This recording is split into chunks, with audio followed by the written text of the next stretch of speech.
രാധേ കൃഷ്ണ നാരായണീയം ദശകം 90 വിഷ്ണു മഹത്വ സ്ഥാപനം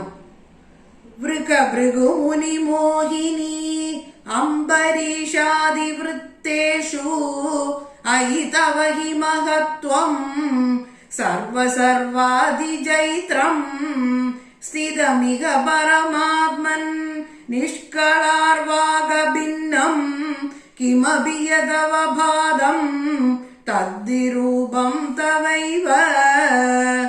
മൂർത്തിത്രയേശ്വര സദാശിവ പഞ്ചകം യത് പ്രാഹുഃ പരാത്മവപുരേവ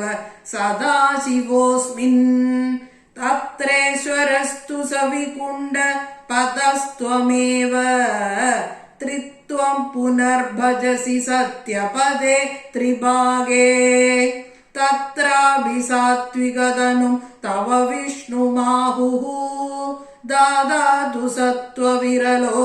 രജസൈവ പൂർണഃ സത്വോത്കടത്വമപി ചാസ്തി തമോ വികാര ചേഷ്ടാധികം ച തവ ശങ്കര നാംനി മൂർത്തൗ തം ച ത്രിമൂർത്യധിഗതം പരപൂരുഷം ത്വാം സർവാത്മനാഭി ഖലു സർവമയത്വ ഹേതോഃ ശംസന്ത്യുപാസന വിധൗ തദപി സ്വതസ്തു ത്വദ്രൂപമിത്യതി ദൃഢം ബഹുന പ്രമാണം ശ്രീശങ്കരോപി ഭഗവാൻ സകലേഷു താവത് ത്വാമേവ മാനയതി യോ നഹി പക്ഷപാതി ത്വന്നിഷ്ടമേവ സഹി നാമ സഹസ്രകാദി വ്യാക്യദ്ഭവസ്തുതി പരശ്ച ഗതിം ഗതോന്തേ മൂർത്തിത്രയാധികമുവാച മന്ത്രശാസ്ത്ര സ്യാദൗ കലായ സുഷമം സകലേശ്വരം ത്വാം ധ്യാനം ച നിഷ്കളമസൗ പ്രണവേ ഖലു ത്വാമേവ തത്ര സകലം നിജഗാദനാന്യം സമസ്തസാരേ ച പുരാണ സംഗ്രഹേ വിസംശയം ത്വന്മഹിമൈവ വർണ്യതേ ത്രിമൂർത്തിയുക്ത സത്യപദ ത്രിഭാഗദഃ പരം പദം തേ കഥിതം ന ശൂലിനഃ യദ്ബ്രാഹ്മകൽപമിഹ ഭാഗവതദ്വിതീയ സ്കന്ദോദിതം വപുരനാവൃത മീശദാത്രേ തസ്യൈവ നാമ ഹരിശർവമുഖം ജഗാദ ശ്രീമാധവ ശിവപരോമി പുരാണസാരേ